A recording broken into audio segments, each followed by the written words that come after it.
విష్ణుమూర్తి తల శరీరం నుంచి వేరైపోయిన సంఘటన మీకు తెలుసా?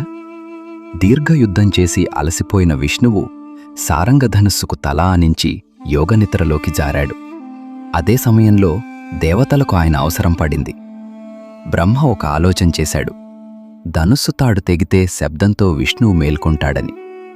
చెదలను సృష్టించి ధనుస్సును కొరకమన్నాడు. తాడు తెగింది.